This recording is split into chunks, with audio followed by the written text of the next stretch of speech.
I'm James Swanwick. Welcome to the Alcohol Free Lifestyle Podcast, where you learn to live a life of health, wealth, love, and happiness. I am James Swanwick. Welcome to the show. I love when I get to celebrate clients who have reached 1 year alcohol free. And today we are talking to one of those clients, a lovely woman by the name of Karen Grundhofer, who is a 56-year-old technology consultant and a philanthropist based out of Newport Beach, California. Karen just joined us recently at our annual Alcohol Free Lifestyle Live retreat in Sedona, Arizona, and I got to spend 4 or 5 amazing days with her. And Karen is about to share her story about how she couldn't quit alcohol through AA, Alcoholics Anonymous, and how she has been able to quit alcohol through AFL, as in Alcohol Free Lifestyle, and our Project 90 process. Karen, I'm so excited to have this conversation with you. Welcome. I'm excited too, James, and grateful. Yeah, I mean, it's been a pretty long journey from what you've shared with me. Just tell us a little bit about you initially, where you live, where you're from, what you do, and then we'll talk about your journey. Well, it's important to say I lived as an expat for 20 years, originally from Newport Beach and born here, but moved around the country, always staying tied to the US, but living abroad, mostly in the Middle East, for about 20 years. So I raised my family there, lived there as really a local more than anything, but moved back in 2016. And I had some really unresolved trauma in my life from college, and also from experiences in the Middle East, and that led me to having what I would call a uncomfortable relationship with alcohol, and using it as something to soothe my anxiety and difficulty and pain and everything. So, and then really what happened was I had done a show, because I'd been part of it. I was a gunshot victim in college in the 90s. And I had never, back then, we really didn't have mental health. So we just went on and lived our normal lives and never really dealt with what I had gone through. And so I really, for the most of my life, identified as a survivor. But I think what really happened was I hadn't really dealt with the trauma at all. And so I was really inside a victim and kind of lived in that fight or flight mode throughout my life, which seemed exciting, but also isn't a place to live. It's a place to survive, but then to go back to live in that space for, 20 plus years is a difficult place to be. And so I had done an interview. They did a Dateline type show on a channel called ID Discovery. And when I watched it, I had a full-on PTSD incident, and which landed me in the hospital because I kind of rewatched it, drank, rewatched it, and went to a really dark place. And I ended up, my daughter came home and found me. Terrible thing for a 16-year-old, or she was 18 at the time, to find her mom passed out. And I went to the hospital, and they said, would you like to, go into our program, our rehab program? And I said, yes, because I knew alcohol was hurting me, but I didn't know, but I had it in control, so to speak. But so it was, and then I could blame the PTSD incident, which I started to do work. But also, when I heard the words of AA, I related to this idea of trying to stop. They have a whole paragraph: taking a trip, not taking a trip, like all these ways you tried to stop. And I had tried to stop in those different ways. So I related to that. What I didn't identify with, and still don't today, is identifying myself as an alcoholic, that my life was, that I was powerless over alcohol, and my life was unmanageable. Because I was managing my life, I was living a life. Nobody, people close to me thought, oh, she drinks a lot, she has a good excuse, kind of thing. But it wasn't that I was, I wasn't having DUIs. I actually pretty much had it together. And so that made it even harder in some ways. Yeah.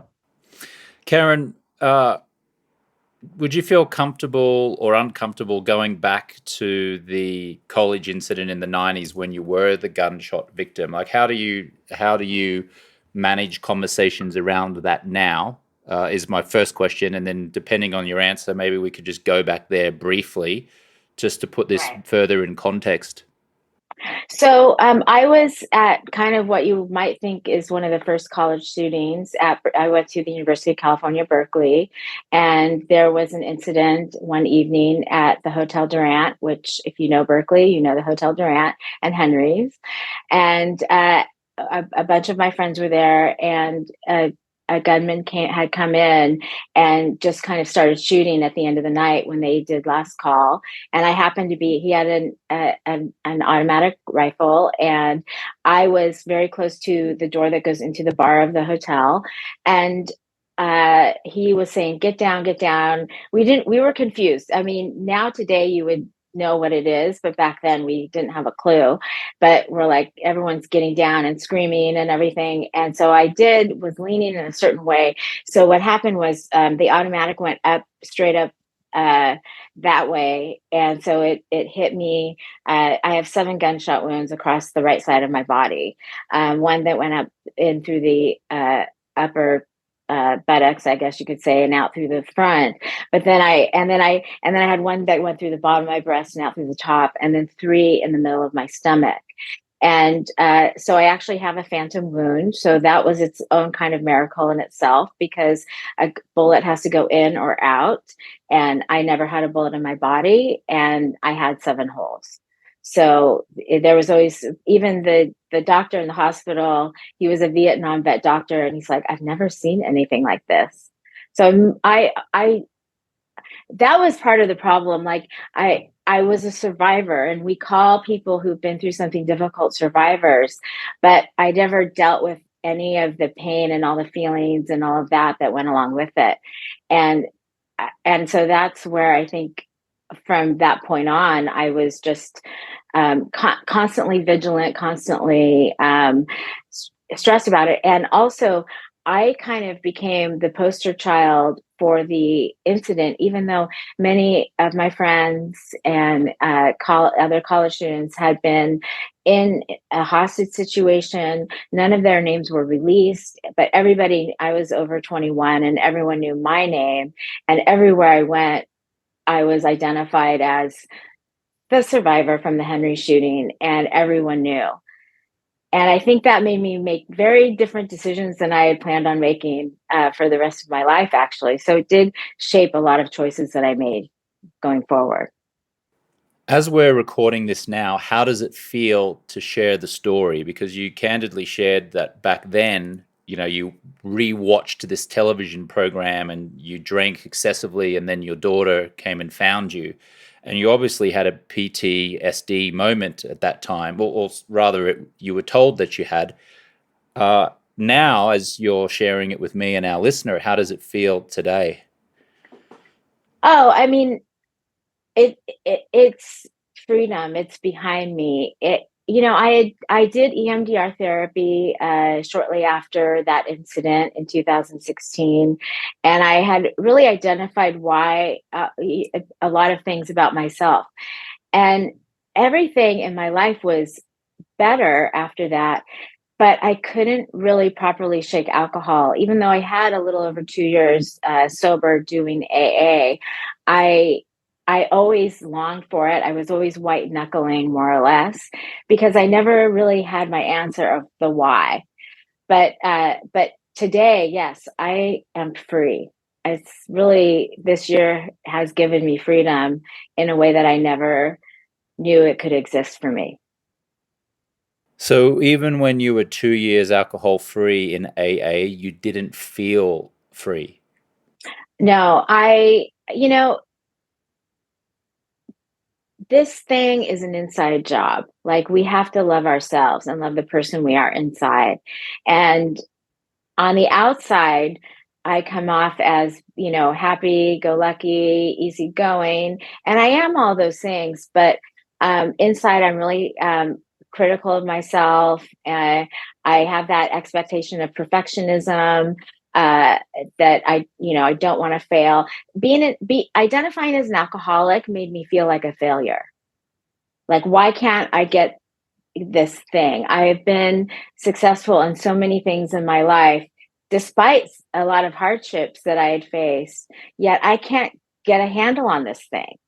And the idea that I was an alcoholic just didn't sit for me. Yes, I had some serious problems, and those were from the inside.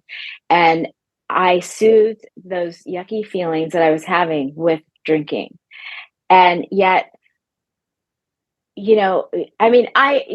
through you, I have learned how, about this concept of, the alcohol industry itself. And I really think that the alcohol industry loves this title alcoholic, because it gets you to this place of saying, all those people have a problem with my perfectly packaged poison, quote your words.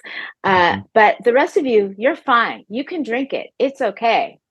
They don't tell you, oh, and by the way, it's a class 1 carcinogen. It is proven to cause all kinds of diseases, definitely linked to different cancers, all of those things that are now just starting to come out, which is really exciting, actually. But and going back to the socialization that I experienced growing up, I never did a hard drug. Hard drugs were addictive. They were bad for you. They would ruin your life. And you would be, you would not be able to have a good life if you did drugs. But my socialization of alcohol is, I need alcohol for everything. I need alcohol to have fun. I need to have alcohol if I'm having a hard day. I need to have alcohol to meet friends, to have fun. There isn't an experience that I had growing up that didn't have an aspect of alcohol included in it. And that came from my family. It came from society. It came from the entire world, basically. And, if you told me when I was, 12 years old, 13 years old, and hadn't had anything to drink yet, this could kill you, this is bad for you, and explain how the harm works, the why alcohol will be addictive, how the dopamine works. If you had taught me all of that at 12, 13 years old, I probably wouldn't have drank.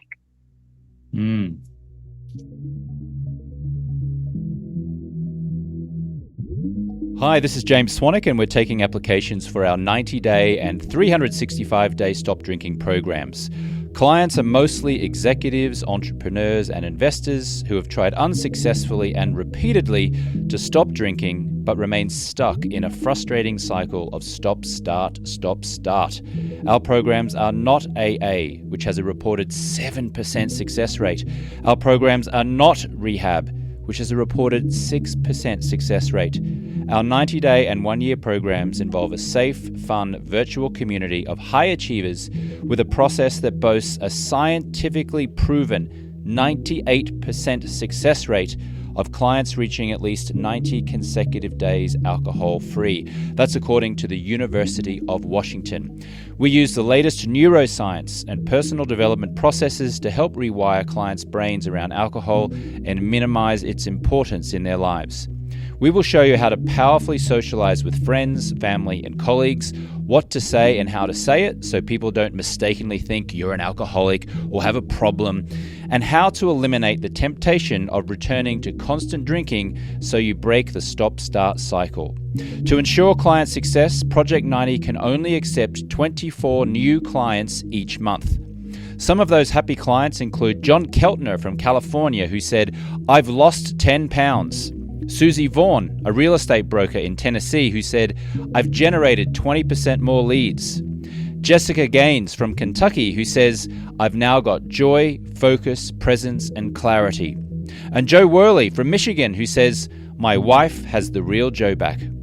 If you're an executive, entrepreneur, investor, real estate professional, attorney, doctor, and you're sick of the stop-start cycle and the damaging effects alcohol has on your health, happiness, and family, and you're ready to regain confidence, become more present with your spouse and children, reduce stress, anxiety, and irritability, sleep better, increase focus and productivity, and feel better quickly, you're invited to apply to become one of our 24 monthly Project 90 clients.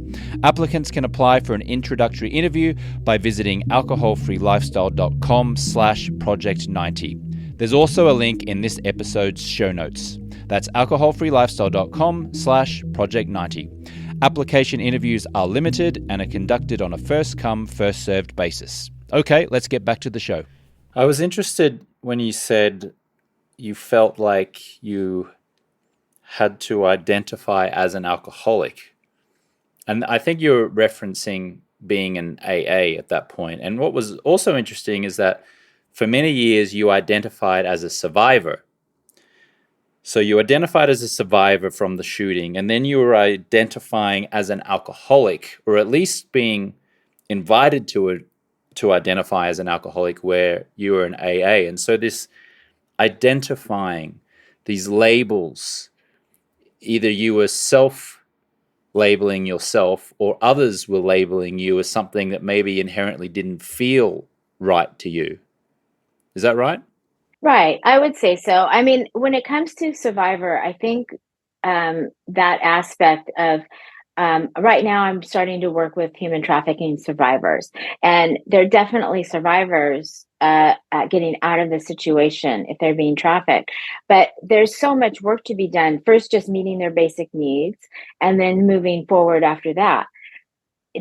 So I try and say, definitely fake it till you make it, call someone a survivor, but it is an inside job. So you really need to, there's actually like a whole long laundry list of victim mentality. And I probably could have checked off every one of those boxes of, gaining sympathy, feeling sorry for myself, having excuses for behavior or reactions, that kind of thing. So I'm a very open person. And so saying something that I am, but not really feeling it inside, is hurtful to me. It's detrimental. And so I'm very conscious of what I label people and try not to label people, but ultimately that's kind of the way our brain works. But I'm conscious of what I'm putting out there and being true and real and honest. And so when I say I'm a survivor today, and I can say it to you happily with a smile on my face and really feel it, that to me is true authenticity. And for me, that is who I am and who I want to be. I want to be a survivor and feel it and share it, because the minute you feel it and it's authentic, then you get to share it with the world. And so that's where I'm at now. But to go back to labeling myself as an alcoholic, who says I'm an alcoholic? Well, it's a self-diagnosis. In fact, it's the only considered disease that we self-diagnose. A doctor doesn't tell you, your symptoms. Well, the variety of symptoms someone has, someone could binge drink once a month and they go into an AA meeting and identify as an alcoholic. Someone could be literally living on the streets and identify as an alcoholic. The gambit is huge there, and it's a false. To me, it's a false diagnosis. We as human beings encounter pain when we're young and throughout life, and we have to find mechanisms to soothe that pain inside. And I've learned more this year about soothing that pain than I have in my whole life before that. And when we self-soothe, so that's the problem also in the model of AA, is that, and again, let me be clear, I am not bashing AA. It works for a lot of people. It just didn't work for me. So let's be clear about that. But why AA doesn't work for some people is that you don't get to the core of what's causing your pain that you're trying to soothe. And so you find also either people will continually go back to drink, or they find another coping mechanism because they're really not coping with what they need to, which is the stuff in here and inside. Do you recall the first time saying in front of either an AA meeting or others, I'm an alcoholic? And what was that experience like? Well, okay, so yes, I can, and it wasn't a big defining moment, but when when you're not feeling good and you go to the doctor and they're like, "Oh, there's nothing wrong with you, you're fine." It's actually frustrating because you want a diagnosis. And so in some ways it was a relief. Oh, I'm an alcoholic. Okay. And I went to the hospital that I was actually born in, which is where I actually did this an outpatient program.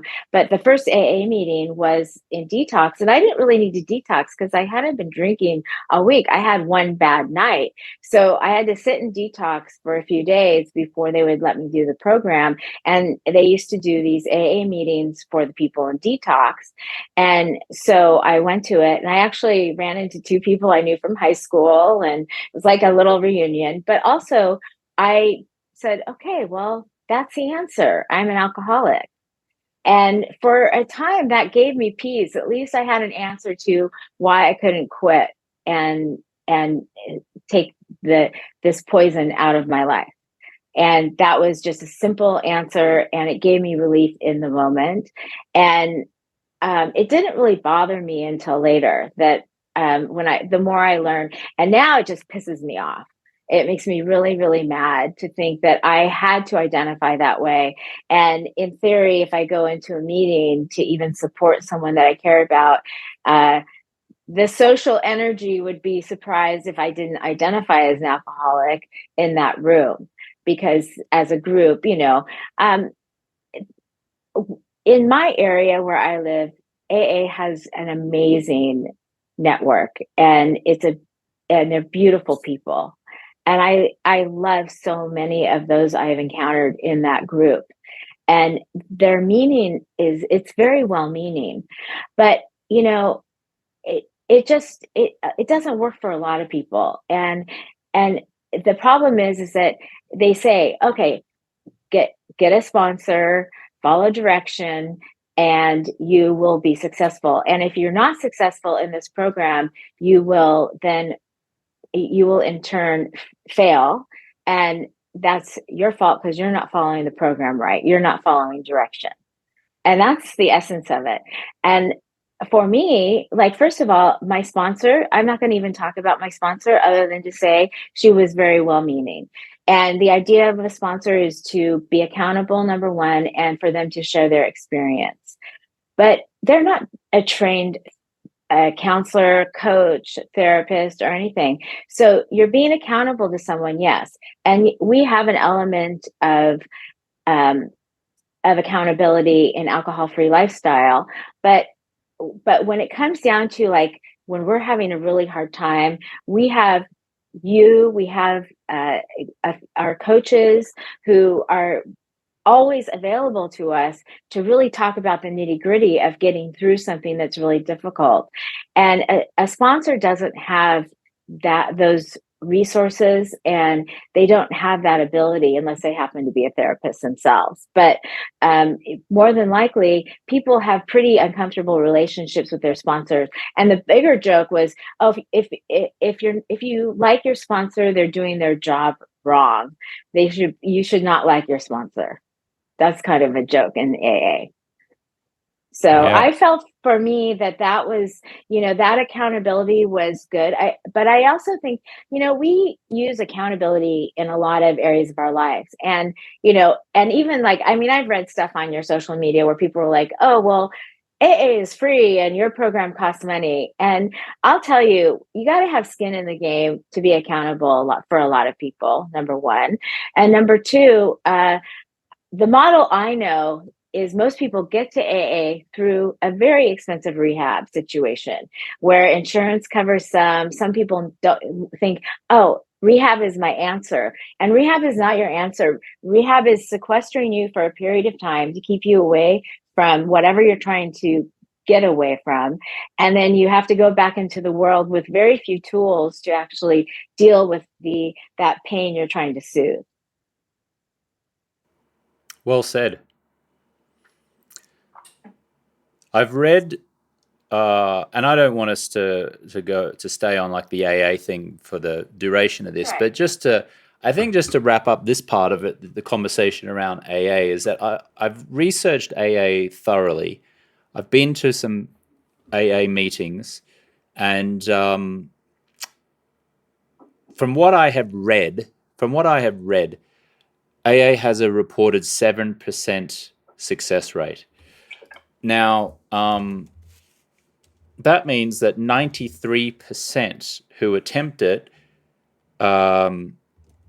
don't get success. Now, what is success? You have to define what success is.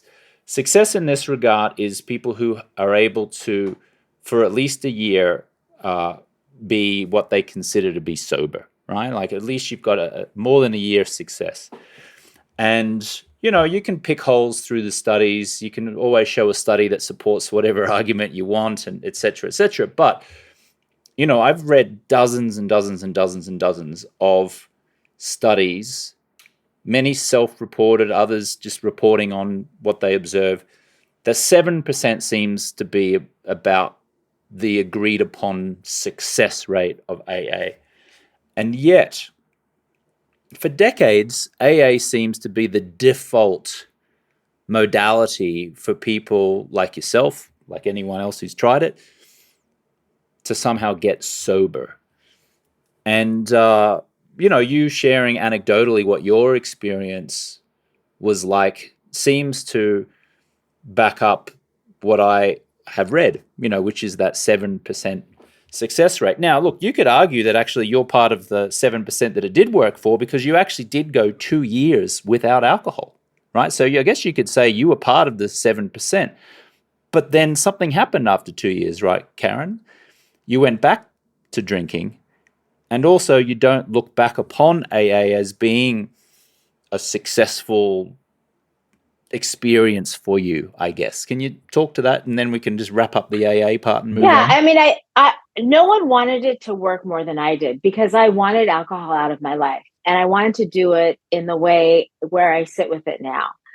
But again, because first of all, I consider myself a successful person, and time is valuable. And the idea that, you try and go to meetings because not the accountability, just to put you in the right headspace to stay alcohol free or to stay sober. But I often leave meetings wanting to drink, to be honest. I mean, a lot of people, there's no, I found that the meetings I liked the most were book studies, where at least I was studying the material, which then put me in a place. I want to learn and I want to grow. And I was leaving AA meetings feeling stunted. And so that for me also was like, this is a waste of my time. And I still am sitting there wanting that glass of wine with everybody else and everything. And so that, I mean, yeah, I kind of lost my train of thought there, but because you asked about something else specifically, which was, well, maybe just looking back on those 2 years as being successful or unsuccessful, and that you were alcohol free for 2 years, but then you returned to drinking. Yeah, well, I still,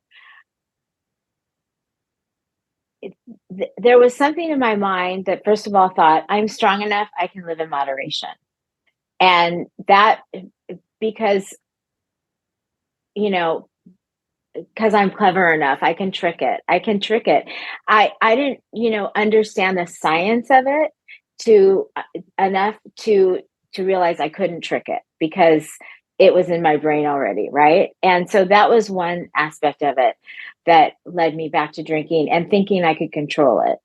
And I didn't touch on like the higher power part, but there is this aspect of giving it up to your higher power. And I believe in God. I'm not religious. I'm spiritual, I would say.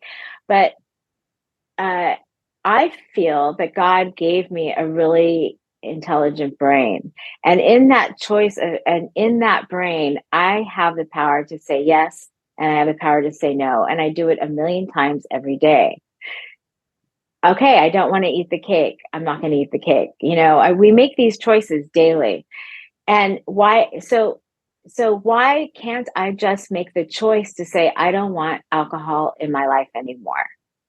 And I just couldn't do it. I couldn't do it because I didn't understand the science, and I couldn't understand how the dopamine and all the hormones worked in my body, to rid of it. And socially, I never needed alcohol to socially fit in with others. On the contrary, I did more drinking in isolation than I did in public. But uh, this the idea that I had been socialized since youth needed to be changed and transformed, because I still believed, well, these things aren't fun if I'm not having a drink with it. I can't have fun without alcohol. I can't relax without alcohol. That type of thing. And all of those lingering thoughts needed to be really reformatted. They were bad patterns. And as I've learned in your program, we have to change our patterns in order to make change in our lives. And that's like further on about talking about your program, but specifically, like, there were no patterns being changed. There was nothing being addressed in other than, get on your knees every day, live in gratitude, and then the shame that you feel personally, and the failure part when you have to go back in as a newcomer, is mortifying. Mortifying. That's a strong word. Well, it was for me, and I know it is for others.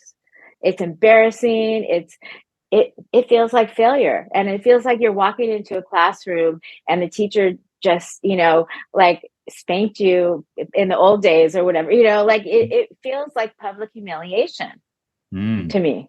And everyone's really nice and whatever, but it's what you feel inside. So it's demoralizing. And how can that be good for loving yourself?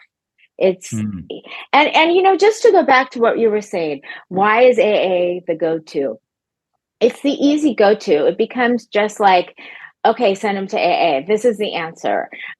There's judges now in Orange County where I live that part of if you get a DUI, is you have to go to a certain number of AA meetings. And most of those people definitely don't stay alcohol free. I'll tell you that. But there's the other side of the money part where people say, "Oh, your program costs money or whatever." Well, I mean, going to rehab is really expensive, but insurance covers some of it. I mean, insurance is always the animal that can drive us. Money drives people's choices, and if insurance will pay for rehab, but they're certainly not paying for AFL, then you're going to choose the rehab model and then try and do AA for free. And so I think there's that interesting aspect. And the other thing I want to say is, look, they used to put people in mental institutions when they were addicted to alcohol. And that just doesn't wash today, right? But in those times in the 30s when they created AA, it was an answer, a different answer. And like I talked about earlier, when you're sick, you want an answer. Well, here's an answer. Here's a way. But they also used to do lobotomies to people. I mean, science, and we grow and learn every day with what we're learning about the body, about science. We can go back and say, okay, that was really great then, but it really doesn't wash today. This humiliation, this way of doing things can change, and we can evolve with it. And there's some really great things in AA. Understanding, like, even the Serenity Prayer about accepting what you can't change, and really just take your part. Going out and clearing out your past and saying, yeah, I made these mistakes and being accountable, those things are important. The 12th step is about giving back. I mean, my whole life is about giving back. So elements of AA are great. It just needs to evolve. And yet the people who are like the diehard people who follow it to the T, who really feel that we can't even change the archaic wording in it. It's very offensive if you're a woman or if you're definitely if you have a different sexual orientation, or it's a Christian, it's a male Christian based program that hasn't changed one bit since it started. And I just think that we've evolved in so many ways with the research and learning that we could improve it. And I think there are definitely elements in AFL that take it to a different level, that really are working with the science, that really makes it appealing to someone who wants to understand why they can't quit alcohol. My final comment on AA, and then we'll move on. In the big book, AA's big book, it's this famous book, right, which outlines the steps and everything. On page 84, AA says, quote, "We have ceased fighting anything or anyone, and love and tolerance of others is our code." End quote. I can't tell you how many messages I get from AA people calling me a scumbag, a snake oil salesman. I should be ashamed of myself. I'm killing people with my messaging. I just go back to AA's big book on page 84 and I go, how is this big book that says we've ceased fighting anything or anyone and love and tolerance of others is our code? How is this effective? Because I'm getting these messages from AA participants absolutely smashing me. And I get it, because if something's working for them or you're clinging on to something that is seemingly working, then any threat to that or any opposition to that, you want to fight for, right? Because you want to fight for your beliefs. So I get it, but at the same time, I don't get it. Well, that's where it takes on a somewhat cultish aspect. And I don't at all call it a cult, but when people believe in something so much and they close their mind, and we find that our place in that country in a lot of different areas, that they can't see a different way. And in order to maybe be successful using the AA model, they need to believe it 100%. And so that's what works for them. And again, it goes back to, as you always say, and I say, if it works for you, great, like more power to you. But yes. Yeah, I mean, being closed-minded about any way someone can take a poison out of their life is detrimental to the program itself. So I think they are defeating themselves and their purpose by being aggressive that way. So how did you become aware of our organization, Alcohol Free Lifestyle? How did you become aware of our program called Project 90? And what was the pathway, I guess, into our community? And then how did it noticeably differ from attempts to stop alcohol previously? So it was on a whim. I came home from an event that I just participated in this year, and I was like, I need to do something different. And like a month before, I was like looking at different rehabs, actually, because I was just like, I need a refresher in this. Like, what am I doing wrong, kind of thing. And I honestly, after years of this, never realized there were other ways, which is on my part, but I wasn't really looking for it, but just knowing that this wasn't working for me. And so someone liked one of your Instagram posts. It was that simple. And I listened to it, and I went on this like rabbit hole of went into your Instagram, then went on your website. And I was like, call this number. And I mean, I'm impulsive, so let's get that clear. but I've never done anything where it's like, call this number and you'll lose 5,000 pounds in 24 hours. Or, I mean, I don't get caught up in buying stuff late at night on the shopping channels or whatever, that kind of thing. But I was like, what do I have to lose? Because the problem is that with any of this type of marketing, it could be gimmicky, right? So I was like, well, apprehensive, but I was like, sounds interesting. And also you focused on the sleep and the anxiety, because my sleep was horrible. And I mean, regardless, I have a very active mind, and I didn't know how to quiet it. And so that appealed to me as well. It wasn't just the alcohol. It was, kind of the idea that anxiety and stress is not being reduced, and you're not sleeping well either. And so that appealed. And I got on a call with Coach V the very next day, and I was signing on the dotted line like that afternoon. So I mean, I related with Coach V. Our stories aren't that different in some ways with our experiences, and so she really spoke to me, and she had an empathetic ear, and she told what she told me. But I didn't even have, as blindly as I went into AA is how blindly I went into your program, to be honest. I didn't do months of research. I just said, there's a different way. Let's see what it's all about. Let's go for it. And I signed up and paid and was on a meeting like the next day. And it seems to have worked out for you. It's the best year of my life. I swear to God. I'm not, this is, I even printed it because I knew I would reference it. Sarah, Coach Sarah, one of the coaches who concentrates a lot more on the science and stuff, she has this little thing I'll show you, but it's the comfort zone. And it's my favorite slide. She'll laugh when she listens to this because I reference it all the time.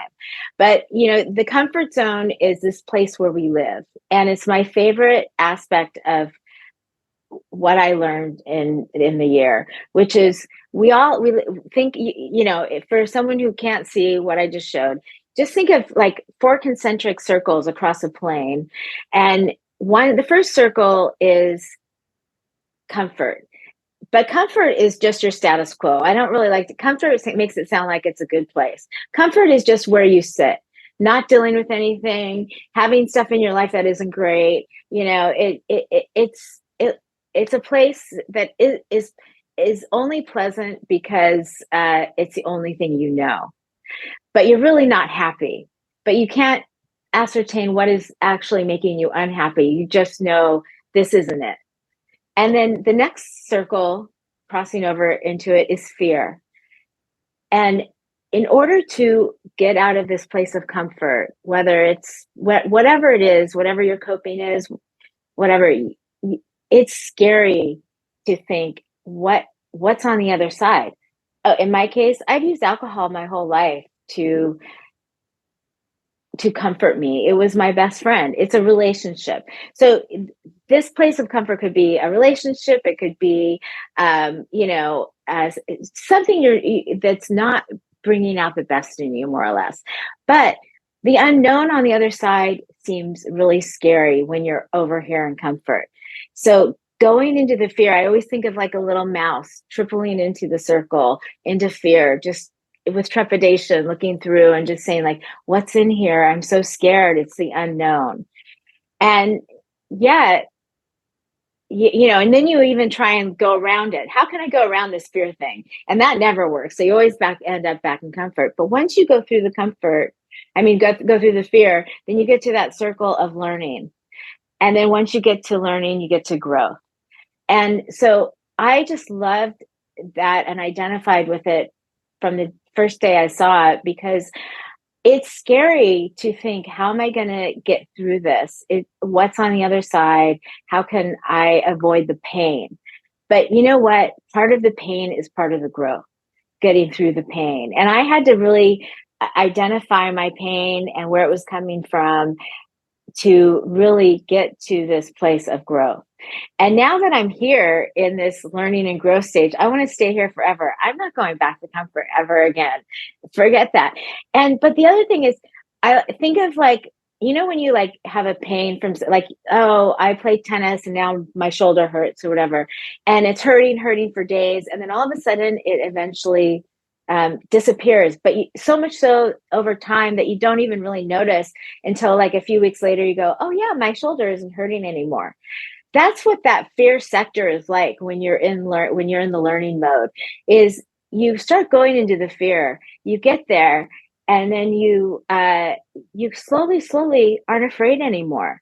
And as you get through it, you can't even imagine, what was I so afraid of? That wasn't scary. That was awesome, And because there's such a feeling of peace and just zen and wonder at everything, that you're like, what was I so scared of?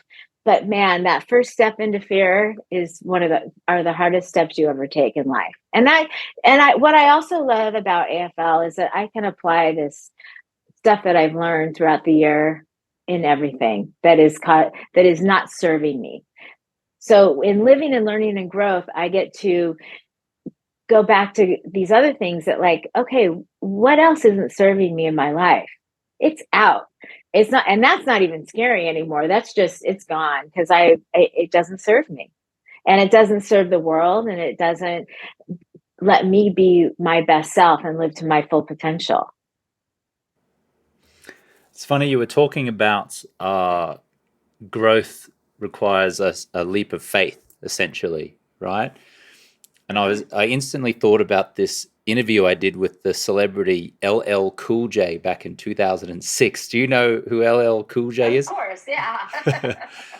In another life, I was a Hollywood movie star reporter, interviewer. So I would go to the Four Seasons Hotel in Beverly Hills and interview movie stars who were promoting their films. And LL Cool J and Queen Latifah were promoting this film called Last Holiday in 2006. And I remember I was interviewing LL Cool J, and I said to him, what's the secret of success?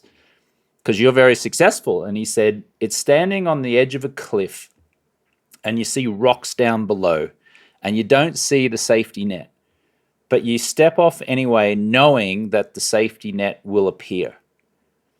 That's what growth is. That's what success is. And I was like, wow, that just so stuck with me. And it seems like what you've been sharing now is kind of similar to that, because you kind of, like, on a whim, you didn't know much about us, you didn't do a bunch of research, you just trusted that the safety net would appear. And by all accounts, it did. And not just a safety net, also maybe like a rocket for growth, not just catching you when you fall, but actually propelling you into momentum in your life and growth. Is that how it's felt? Oh, you're going to make me cry.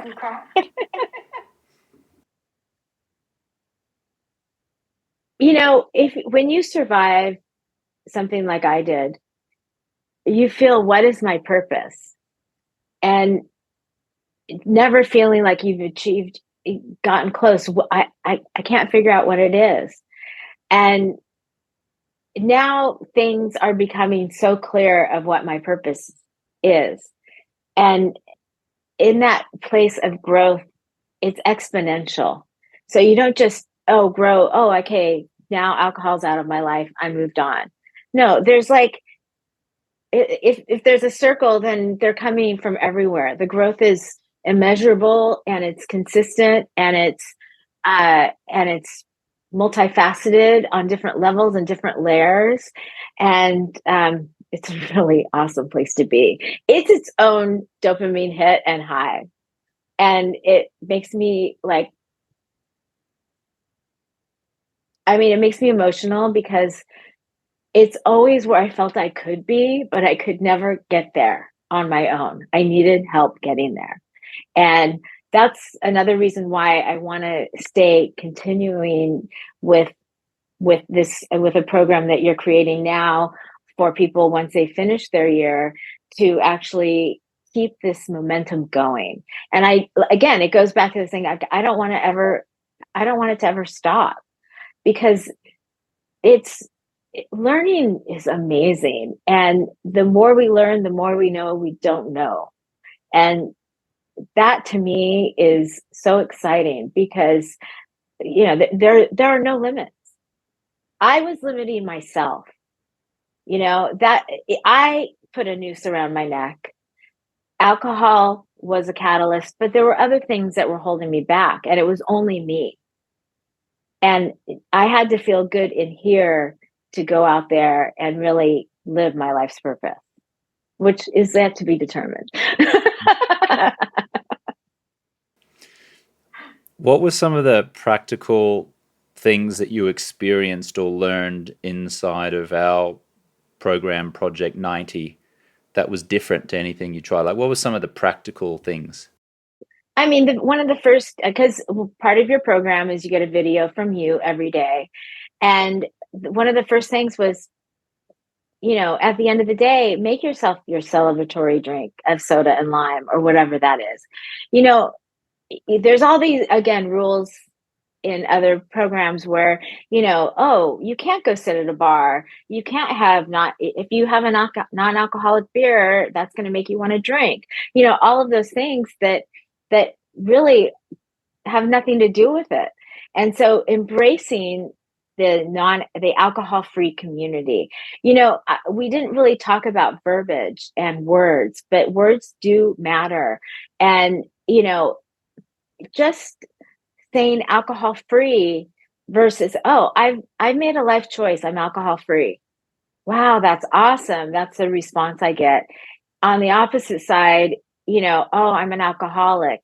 It's all negative. Oh, like that in itself for me, and I'm in a lot of social situations, is a life changer. Like, I can't even begin to tell you, but also just, it's the relaxing we're looking for. And ironically that, alcohol does not help you relax. And we scientifically know that and everything. So just, changing that pattern of what is inside the drink, but still embracing, oh yeah, I'm going to sit down and make something nice for myself that's refreshing and nice, where I can reflect on the day and it will calm me down, that can be anything and not limited at all. So that was like one thing, but a big thing, it seems small. So all those videos came with these like little tips, and that, and with options like, oh, if you think you need to get rid of the alcohol in your house, get rid of it. If you don't, you don't. I mean, if certain glasses remind you of something that, again, I thought of something else. Get rid of it. I mean, it wasn't really a million little things. It was very succinct ideas and following the plan.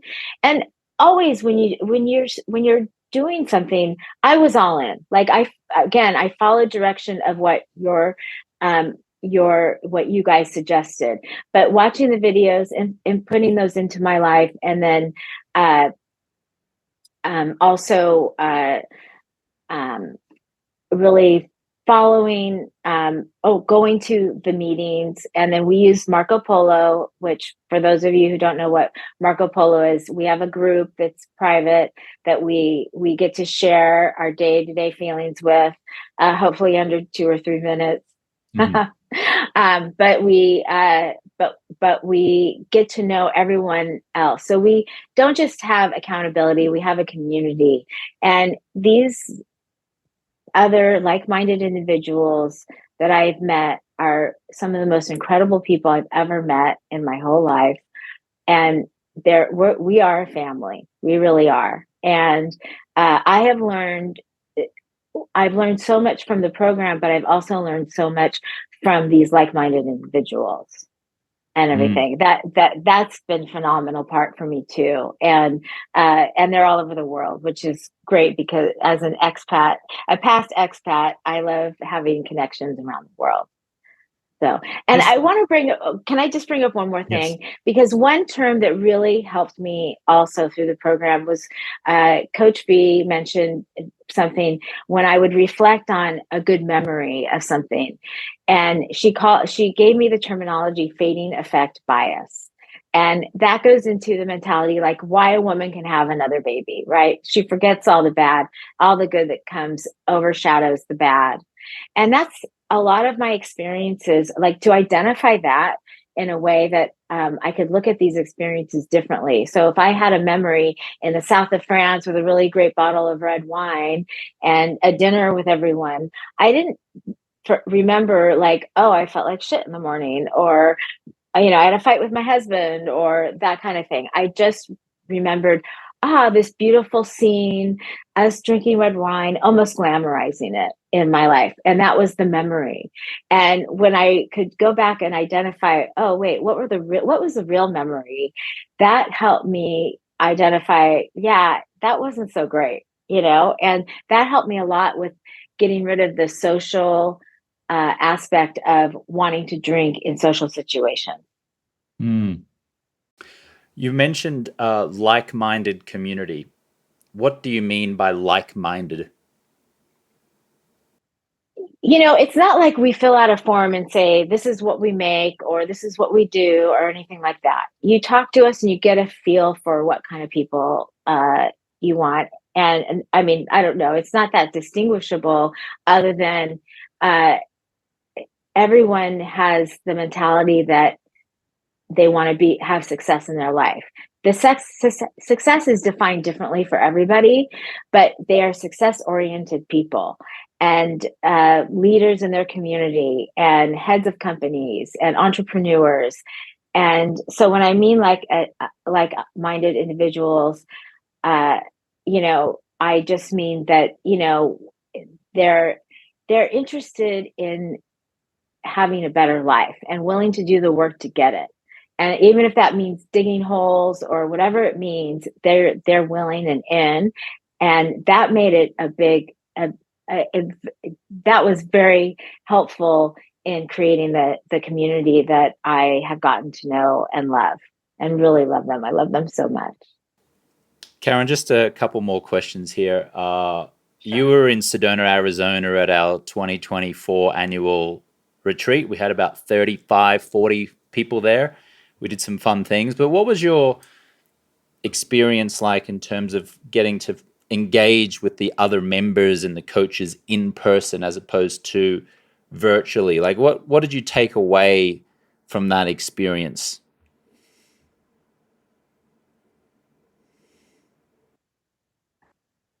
Wow, it's an explosion. I mean, there's nothing like getting to know people, and we get really vulnerable on those Marco Polo. So we are already really close. And it, then it just becomes I'm meeting the family, but not the family I'm born with, the family I choose, and um I haven't laughed so much in years continually. Like we had so much in common. We climbed rocks together. I mean, we pushed each other because we are people that like to achieve and like to win and I'll have there is definitely a competitive thing going on within the group as well.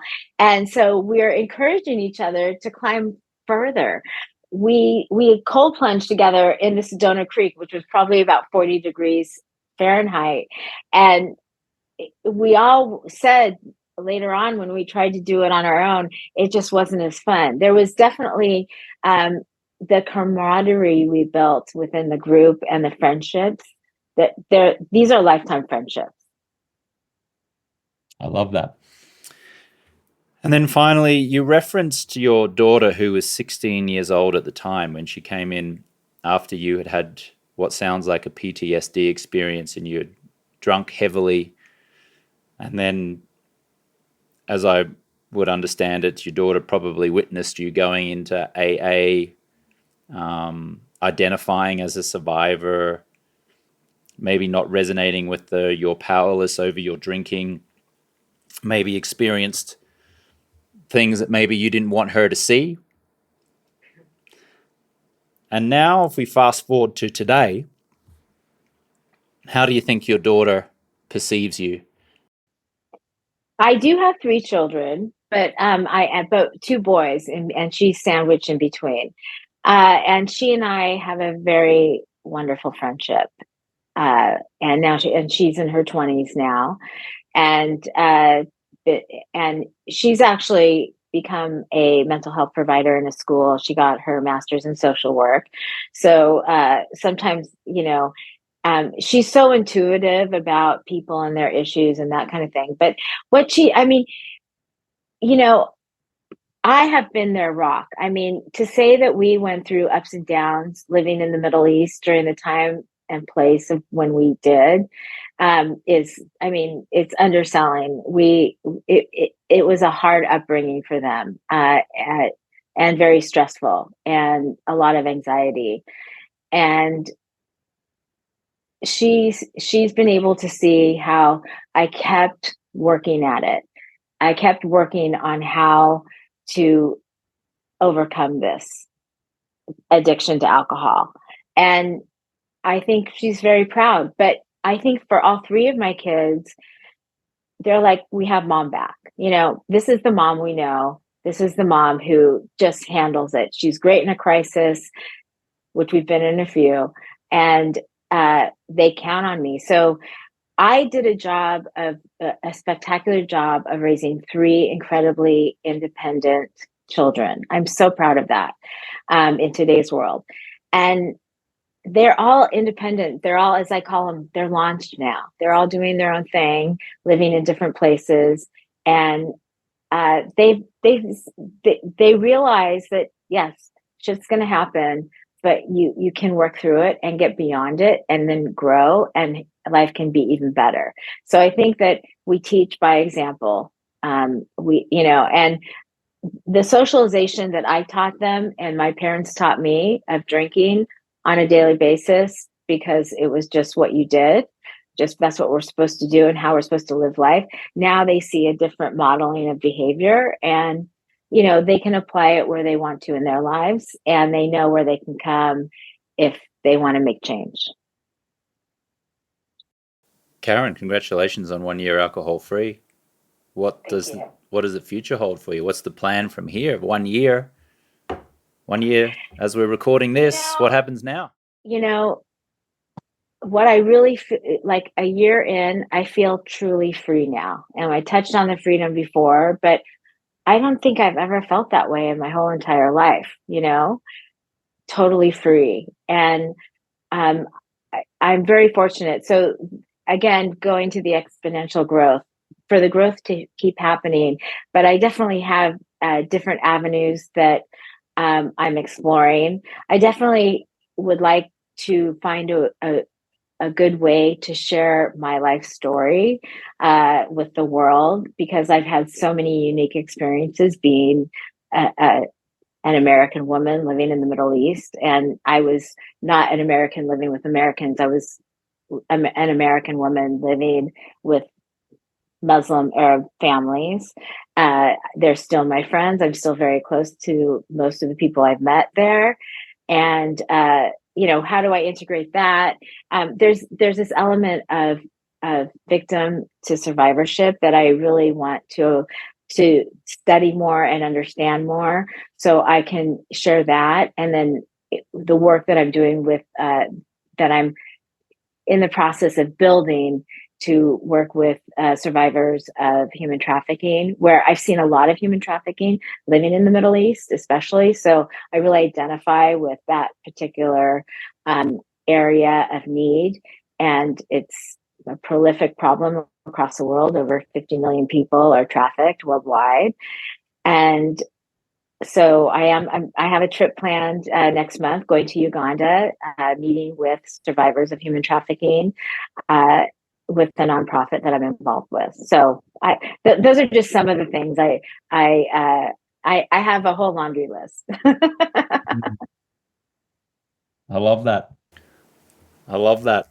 Well, onwards and upwards, Karen. Thank you so much for sharing your experience and your story with us. And it was so wonderful to spend time with you in person in Sedona recently. And you radiate exuberance and energy and positivity. You have a beautiful, positive aura to you, was my impression of you from the days that we spent together. And you're also incredibly supportive of other members, not just, receiving the coaching and receiving the support. You're also very supportive of other people. So I want to thank you for that. Congratulate you on 1 year. And yeah, I'm super excited to see what holds next for us all, right? Thank you, Karen. And to you, the listener, thank you so much for listening, and we will catch you on the next one. Thank you so much for listening. For more content like this, you can check out our YouTube channel at alcoholfreelifestyle.com/YouTube. You can follow me and send me a direct message on Instagram and TikTok at James Swanwick. And you can see the results of our scientific study at alcoholfreelifestyle.com/study. If you'd like to apply to become a stop drinking client, you can visit alcoholfreelifestyle.com/project90. I wrote a book called The 30-Day No Alcohol Challenge, which you can find on Amazon. And you can always email me directly at james@alcoholfreelifestyle.com. If you're a regular listener of the show, would you please do me a big favor and give the show a rating and a review?